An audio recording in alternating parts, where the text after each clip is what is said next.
사랑하는 예수님, 오늘 이 아침에도 눈을 뜨며 감사를 드립니다.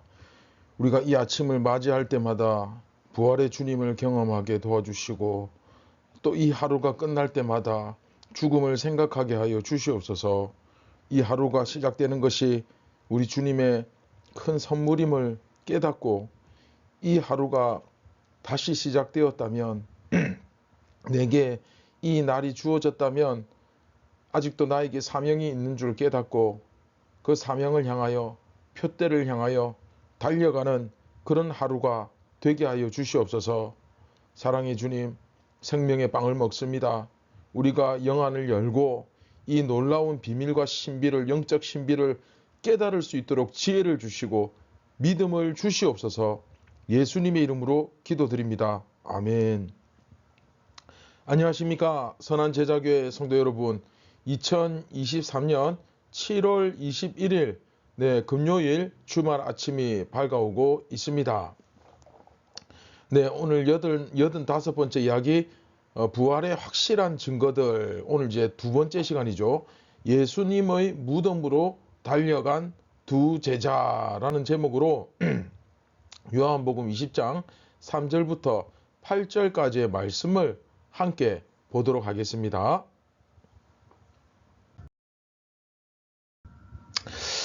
먼저 3절부터 5절까지 우리 같이 한번 보겠습니다.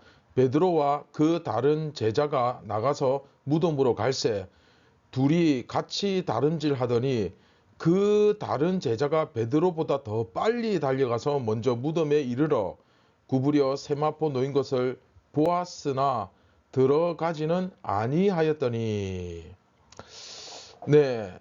우리가 현재 지금 요한복음 20장 부활장을 다루고 있습니다.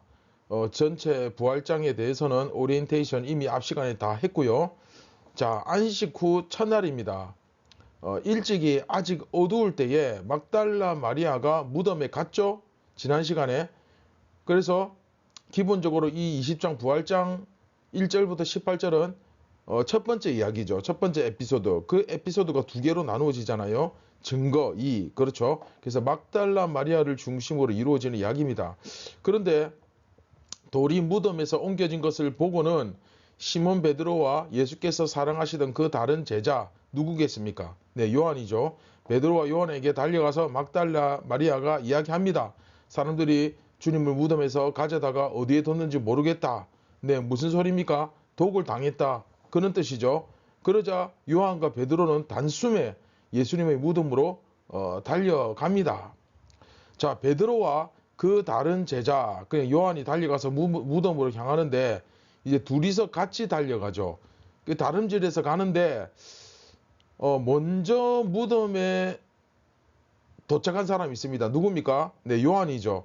요한이 베드로보다 달리기는 상당히 빨랐던 것 같습니다. 그래서 더 빨리 달려가서는 먼저 무덤에 도착해가지고, 근데 또 들어가지는 못하고 이렇게 몸을 구부려서 이제 세마포가 놓여 있는 것을 봅니다.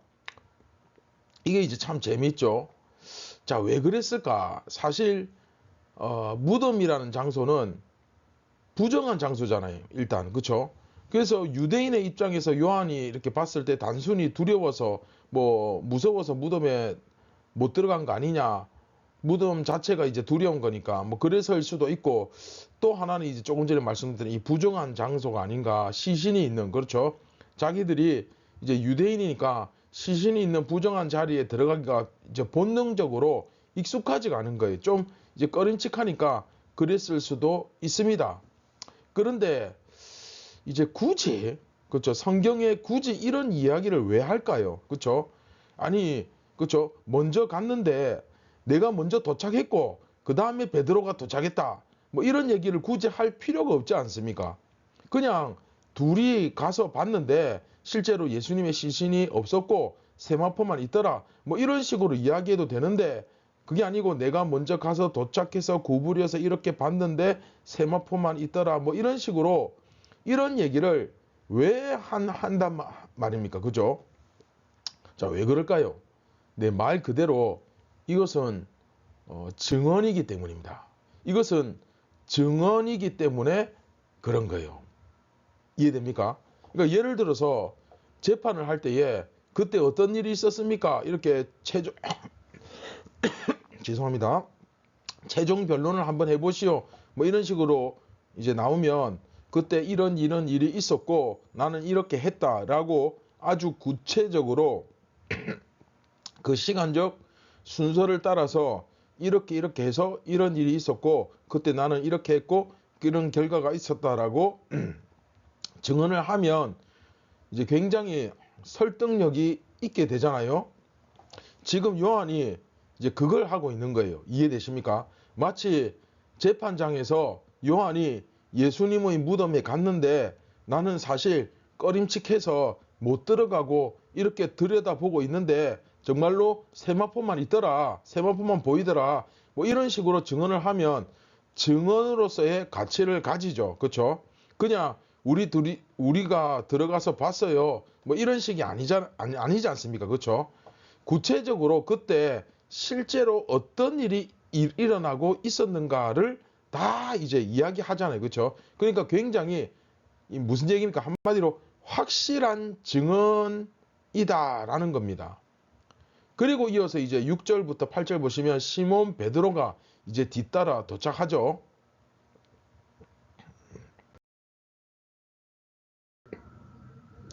시몬 베드로는 따라와서 무덤에 들어가 보니 세마포가 놓였고 또 머리를 쌌던 수건은 세마포와 함께 놓이지 않고 딴 곳에 쌌던 대로 놓여 있더라. 그때야 무덤에 먼저 갔던 그 다른 제자도 이제 요한이죠. 들어가 보고 믿더라. 네, 뒤따라 도착한 베드로는 즉시 무덤으로 들어갑니다.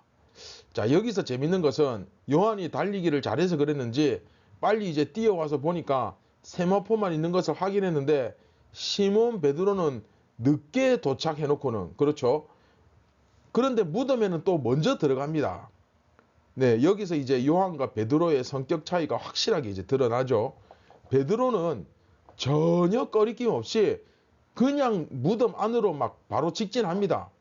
그러니까 들어가 보니까 세마포가 놓여 있고 그 머리를 쌌던 수건은 세마포와 함께 놓여 있는 것이 아니라 딴 곳에, 그러니까 예수님이 누우셨던 그 머리가 위치했던 그곳에 쌌던 모양 그대로 놓여 있더라는 거예요. 세마포는 이제 개어져 있고 누가 이렇게 이불을 개듯이 들추듯이 이렇게, 그렇죠. 즉 세마포가 놓였고 머리를 쌌던 수건이 딴 곳에 쌌던 대로, 즉 쌌던 모양 그대로 놓여 있더라는 겁니다. 마치 그 몸을 쌌던 시신이 바람이 빠져나가듯이 빠져나갔다는 의미입니다. 왜 그 여러분 영화 같은 데 보면 그 사람이 사라지거나 증발할 때 그 옷이 그 입었던 모양 그대로 땅에 툭 하고 떨어지지 않습니까? 이제 그런 식으로. 그렇죠. 이건 이제 사실 굉장히 놀라운 일이죠. 제가 그래서 이것을 좀 잘 설명할 수 있는 자료 화면을 찾아보니까 잘 없더라고요. 이제 그런 그런 이제 그림은 많은데 제가 설명하는 부분을 이렇게 보여주는 장면은 이렇게 잘 없더라고요. 이게 사실 굉장히 놀라운 일이죠. 왜냐하면 예를 들어서 도구를 당했다. 그렇죠? 여러분 만일 도구를 당했다면 도굴꾼들이 노린 게 과연 시체일까요? 그죠? 아니면 그 시체를 싼 혹은 주위에 있던 물건일까요? 그렇죠? 시체를 노리는 도굴꾼이 어디 있습니까? 그렇죠? 당연히 거기에 있던 물건들을 노리겠죠. 그런데 뭐 세마포라든지 정작 물건들은 그대로 놓여져 있고 시체만 사라졌어요. 그러면 이게 과연 독을 당한 것이 맞는가? 그렇죠? 불가능한 얘기죠. 그렇죠? 다시 말하면 예수님의 무덤은 독을 대지 않았다 하는 것을 요한은 지금 쓰고 있는 겁니다. 베드로가 이제 바로 들어가 보니까 그때서야 요한도 이제 뒤따라 들어가서 봤더니 믿었다라고 되어 있습니다. 믿었다. 네. 여기서 믿었다는 말이 굉장히 중요하게 제시되고 있습니다. 요한이 이걸 보고 믿었다라고 되어 있습니다. 그런데 문제는 뭘 믿었냐 하는 거죠. 상당히 좀 모호하죠. 그렇죠? 예수님의 부활을 믿었다. 네, 사실은 이제 뒤에 이어지는 우리 다음 주에 묵상할 내용 보시면 그건 확실히 아닌 것을 알 수 있습니다. 사실은 이제 더 정확한 것은 예수님의 무덤이 적어도 독을 당한 것이 아니라 그 시신이 어떤 그 이유로 신비롭게 사라졌다 하는 것을 믿었다는 겁니다. 혹시 기억하실지 모르겠는데 여러분 요한복음에서는 예수님께서 부활하시겠다는 것이 내가 다시 살아나겠다는 식으로 이렇게 명백하게 명료하게 제시되어 있지 않았습니다. 다른 공간복음에서는 직설적으로 예언을 하십니다. 다시 살아나겠다 라고 분명히 예언을 하는 부분이 있습니다. 그런데 요한복음에서는 약간 모호한 표현으로 좀 애매한 형태로 다시 너희에게로 오리라 혹은 아버지께로 간다 이런 식으로 표현이 되어 있습니다. 그러니까 여기서 요한은 아마도 그렇죠, 부활을 믿었다기보다는 아버지께로 가셨다라고 믿었을 것입니다. 정확하게 이제 부활에 대해서 알고 믿은 게 아니고, 그렇죠? 그게 훨씬 더 설득력이 있죠. 분명히 믿었다라고는 되어 있지만 이 표현이 조금 모호해서 도대체 뭘 믿었는지에 대해서는 문맥상 봐도 확실히 알 수가 없죠. 그러나 이것은 분명히 믿을 수밖에 없는, 예수님께서 예언하신 그대로 아버지께로 가셨다라고 받아들일 수 있었을 것 같습니다. 그렇죠? 따라서 베드로와 요한은 못 믿은 게 아닙니다. 부활에 대해서 적어도 요한복음이 가르치고 있는 바에 의하면 말이죠, 안 믿은 게 아닙니다. 지금 상황에서 사라지셨다라는 것은 적어도 독을 당한 것이 아니라 정말로 사라지셨다, 아버지께로 가셨던, 어쨌든 간에 신비적인 모습으로, 다시 말하면 그냥 일반적인 어떤 시체가 독을 당하거나 혹은 시체가 썩거나 하는 그런 상황에 지금 있는 것이 아니라, 그렇죠, 정말로 아버지께로 가셨던, 어떻게 되었다, 그걸 믿은 거죠.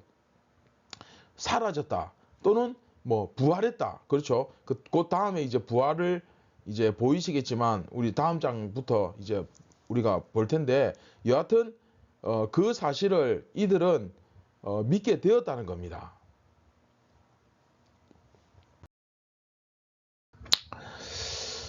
자, 말씀을 정리해 보면 막달라 마리아의 얘기를 듣고 두 제자 요한과 야고보는 예수님의 무덤으로 달려가 보았고, 거기서 이제 그들은 예수님은 보지 못하고 세마포와 수건만 이렇게 놓여 있는 것을 발견하게 되고, 그것을 보고 요한은 적어도 그 제자 둘은 부활이 어쨌는지는 정확하게 몰라도 늘 예수님께서 말씀하신 대로 아버지께로 돌아갔구나 하는 정도는 믿었다는 겁니다. 자, 여러분들은 어떻게 생각하십니까? 여러분들 과연 어떻습니까? 저는 솔직히 과연 이만큼이라도, 이 정도라도 제대로 믿는 사람이 과연 지금 이 현대에 얼마나 될까? 정말로 예수님께서 다시 살아나신 사건을 이것을 실제로 믿으며 살아가는 사람들이 얼마나 될까? 솔직히 의구심이 들지 않을 수 없습니다. 왜냐하면 이렇게 사는 모습들을 보면 예수님의 부활을 모르거나 혹은 안 믿거나 마치 그런 사람처럼 살아가는 것을 많이 보게 됩니다. 이렇게 보면 저 사람이 과연 부활을 믿기는 하는 걸까? 완전히 이 세상이 끝이라고 생각하고 막 미친 듯이 살아가는, 좀 표현이 적절하지 못한데 정말 목숨 걸고 살아가는, 그렇죠? 오늘 본문의 두 제자는 예수님의 수제자 아닙니까? 주님의 사랑하는 제자 아닙니까? 그런데 아직도 이들은 예수님의 부활을 아직도 이렇게 정확하게 눈치채지 못했단 말인가? 정말 우리가 이렇게 답답해할 것이 아니라 정말로 내 신앙과 믿음이 요한복음 20장을 지나갈 때 적어도 예수님은 이처럼 비참하게 죽어서 끝난 것이 아니라 부활하셨던, 아버지께로 가셨던, 여하튼 그냥 다른 이들처럼 죽은 것이 아니라는 사실을 오늘 이 시간 확실하게 믿고 또 점검하고 지나갔으면 좋겠습니다. 이 20장, 예수님의 부활장이죠. 그 중에서도 1절부터 8절을 이렇게 지나가는 순간 우리의 신앙도 내 믿음도 확실한 부활로 넘어갈 수 있기를 주님의 이름으로 축원드립니다. 요한복음 부활장 20장을 지금 넘어가고 있는데 내 신앙과 믿음은 여전히 예수님의 부활을 제대로 믿지 못하고 있지는 않습니까? 너무 이 세상에서 악착같이 아등바등 그렇게 살려고 하지 말고 천국 소망과 부활을 바라보며 좀 더 초월해서 요만큼이라도 좀 믿으면서 살았으면 좋겠습니다. 다른 믿지 않는 사람들이 다른 얘기가 아닙니다. 그냥 믿지 않는 사람들이 우리의 모습을 봤을 때 적어도 이 세상에서 마치 모든 것을 걸은 사람처럼 정말 이 세상이 전부이냐, 마치 여기가 전부이냐, 그렇게는 살지 않았으면 좋겠습니다. 믿지 않는 사람들이 볼 때 적어도 여러분들의 모습을 보면서 아, 저 사람은 정말 천국이 있구나 하는 것을 확실하게 알았으면 좋겠고, 또 아는 것은 둘째 치고라도 그냥 좀 우리의 모습을 보면서 그냥 좀 느낄 수 있었으면 좋겠습니다. 아, 저 사람은 이 세상이 진짜 전부가 아니구나 하는 그 모습. 그렇죠? 여러분, 그 모습이 어떤 모습입니까? 나도 예수님처럼 그냥 이 땅에서 비참하게 불쌍하게 그렇게 죽는 것이 아니라 부활하는구나 하는 바로 그 모습 아닙니까? 예수님처럼. 오늘 말씀을 마치면서 자, 마무리합니다. 정말로 나는 부활을 믿는가? 이것에 대해서 다시 한번 여러분 진지하게 고민하고 생각해 보는 시간을 가졌으면 좋겠습니다.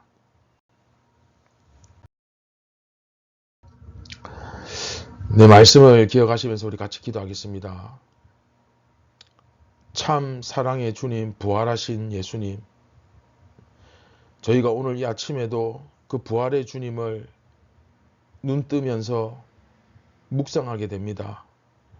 오늘 이 하루 우리가 살아가면서 마치 이 세상이 전부인 것처럼, 내가 지금 하고 있는 일이 안 되면 마치 세상이 끝나는 것처럼 그렇게 아등바등 살아가는 것이 아니라 우리는 이 세상에 잠시 쉬었다 가는 나그네로서 예수님을 드러내고 작은 예수가 되어 그 사명 잘 감당하고 다시 돌아갈 집이 있다는 사실을 믿지 않는 사람들에게 적어도 보여줄 수 있는 그런 참된 증인이 다 되게 하여 주시옵소서. 성령님께서 우리의 믿음과 신앙이 연약해지지 않도록 굳건한 믿음과 용기를 주시고 담대하게 살아갈 수 있도록 믿음을 다하여 주옵소서. 우리를 원하신 예수님의 이름으로 기도드립니다. 아멘. 사랑하는 선한 제자교회 성도 여러분, 요한복음 20장 이 부활장을 넘어갈 때 정말로 여러분들도 그 죽음의 담을 뛰어넘을 수 있기를 정말로 간절히 소망합니다. 오늘도 부활의 아침을 맞이하시기 바랍니다. 감사합니다.